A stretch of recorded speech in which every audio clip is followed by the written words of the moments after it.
Hello, my name is Jordan Carmen, an engineer here at Seaspill. Our mission is to create a system to prevent, detect, and contain oil spills which occur on the ocean. In 2010, the Deepwater Horizon oil spill brought to light how inefficient our methods of mitigating oil spills is, taking 3 months to cap the oil spill which had leaked 3.19 million barrels of oil. In the past decade, there have been 1.7 major oil spills per year. Oil spills occur as a result of human error, equipment failure, natural causes, and even deliberate acts. Each of these oil spills cause pollution which damages animal and plant life. The EPA and Coast Guard are the two organizations in the U.S. responsible for preventing, detecting, and containing oil spills. We researched the current methods they have to see how we can improve them. From this research, we identified our stakeholders, who are very important because they are those who are the clients and those interested or invested in the project.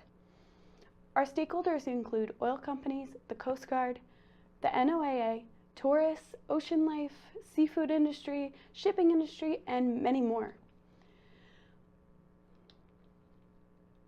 Once we established our stakeholders, we did further research into what each stakeholder needed from this project. We then translated these needs into technical requirements with our target specifications.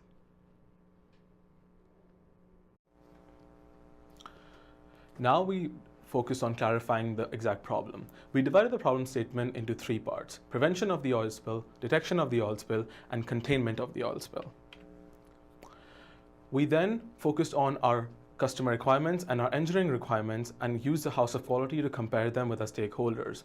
At the bottom, you can see we set a certain amount of targets and how they compare, the existing technologies compare against our met targets. We then focused on patentability. Now, we looked at US patent 9863887.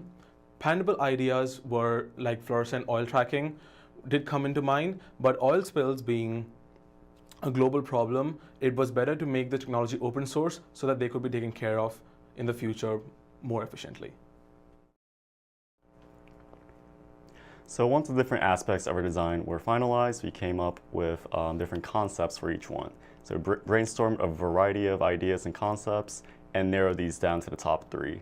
One major criteria that we used to narrow these down was their applicability to different types of oil spills, such as oil rig explosions or tanker spills. Once we had these down, we moved on to the Pew matrices and came up with different criteria based on the different requirements and other related aspects related to that system.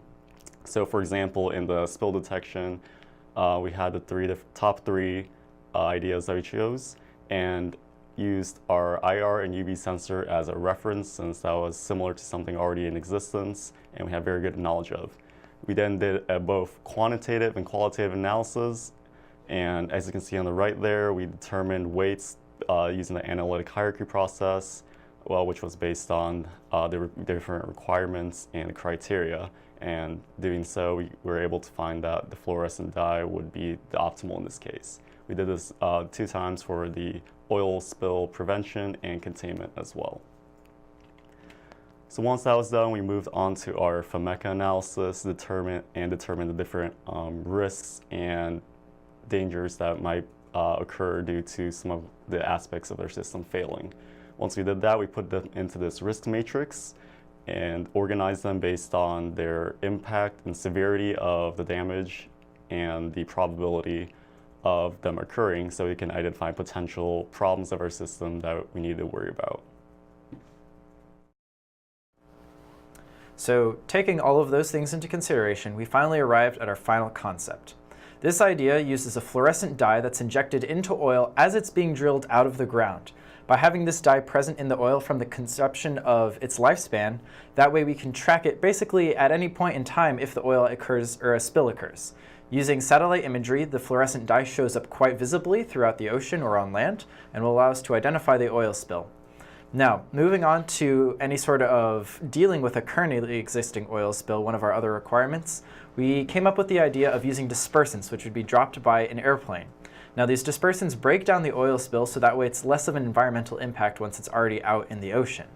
Finally, using flow sensors installed onto drilling rigs and different pipelines, we can detect any sort of drop in pressure that immediately happens, and then use built-in automatic shutoff valves, which will allow us to stop an oil spill from growing out of proportion. Some of the cost analysis on all that here. So for the fluorescent dye, setup cost will run anywhere between half and almost $1 million. All of that setup is going into piping and storage for fluorescent dye down to the bottom of, for example, an offshore oil rig. These are fairly cheap to run, and also some satellites can be run from CubeSats, so those are also fairly inexpensive to set up. Dispersants can cost anywhere between $500 if you're just buying a tank and then renting planes to use the dispersant, all the way up to around $200,000 if you're going to go out and start acquiring some different various drones or aircraft hangar space. Also, there's going to be a lot of operating cost going into that plane and the pilot. Finally, the flow sensors are relatively cheap to get. You only need either one or two, so $4,500 or $9,000. And those will be installed onto the oil rig or the pipeline when they're initially built, and then stay there for the lifeline of the pipeline or the drill. Finally, some of the lessons learned while we were developing this project.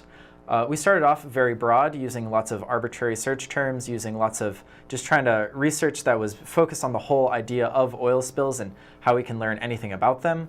It probably would have been a little more efficient and beneficial to us as a group had we broken down the problem a little bit more and sort of focused our efforts rather than been so broad with all of our research and understanding of everything initially. However, this ended up helping us later on, as it did end up helping us understand the whole problem together.